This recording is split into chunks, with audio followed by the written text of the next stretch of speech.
That's someone who rejects religious beliefs that they once held. You don't have to reject them all. You can just reject some of them and still be an apostate. There are biblical scriptures which damn different levels of apostasy.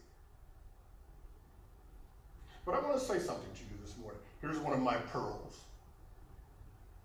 Be very suspect if in the entirety of your life you never change some of the beliefs of your life. Be very suspect. Even religious ones. Here's another. Don't be afraid to say, I don't know. Or, I could be wrong. I encourage you to step outside your spiritual world of rightness and investigate, explore other equally valid possibilities. Yeah. Jesus did that. Born and raised a Jew,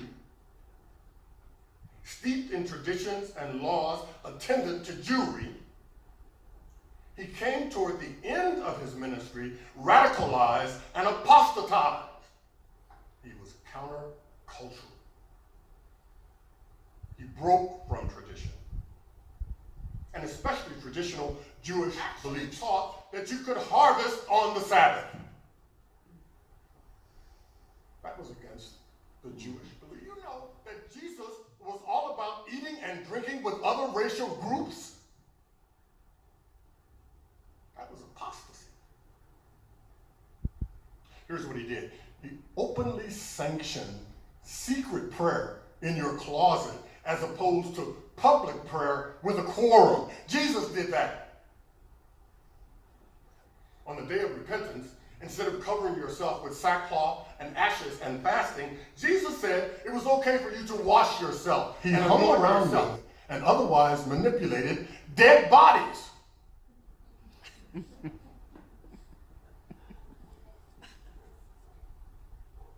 Here's a biggie.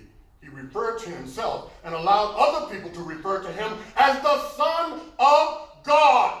Whoa.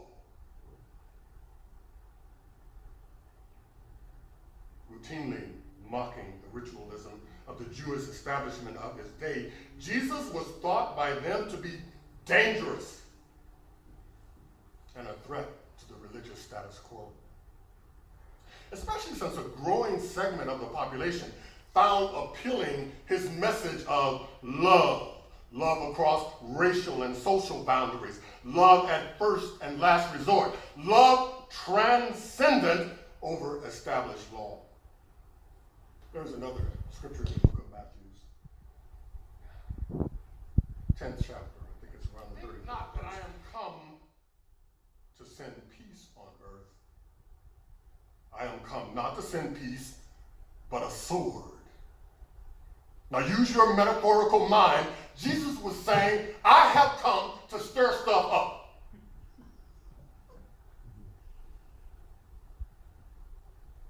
Jesus makes clear that he did not come in the name of religious advancement, but of advancing spiritual revolution.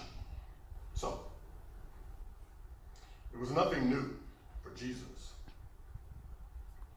when a Pharisaic group led by a lawyer came to test his theological mettle. This was not unusual. They were doing it all the time. They were trying to trap Jesus. It's almost as if in today's world, Jesus would be like in a place and some reporters would come up and stick the recorder in front of his face and ask Jesus a question. They wanted to get him on tape. Not because they wanted to truly memorialize what he had to say, but they wanted to trip him up because they didn't like him.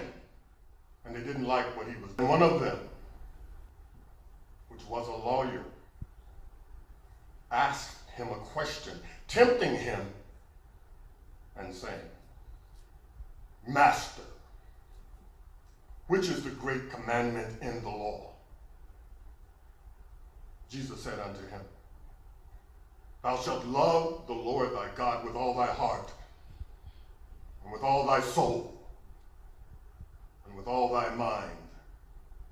This is the first and great commandment. And the second is like unto it. Thou shalt love thy neighbor as thyself. On these two commandments hang all the law and the prophets. Are you kidding me, Jesus? Have you now taken all of the biblical scriptures, all of the sacred text, all of the #1 best-selling book, and reduced it to 2 precepts? This cannot be, you might say. Are you telling me that religious laws, traditions, ministries, orders of service, songs of praise, etc., should ultimately serve the cause of love?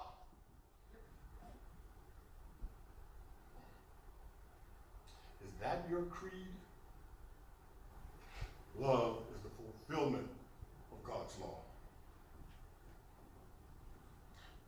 God's merciful, compassionate, just, equitable, inclusive love. It's possible that I'm wrong standing up here, but it's certainly possible that you're wrong sitting out there.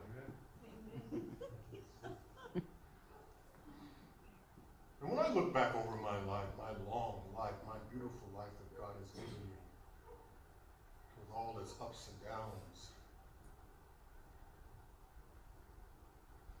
and I think things over, I can truly say that I've been blessed. Have you been blessed? Yes. Yes. And I actually have a testimony. My testimony is that I see love. And I can fathom no earthly problem that the love of God, coupled with the love of your fellows, cannot solve.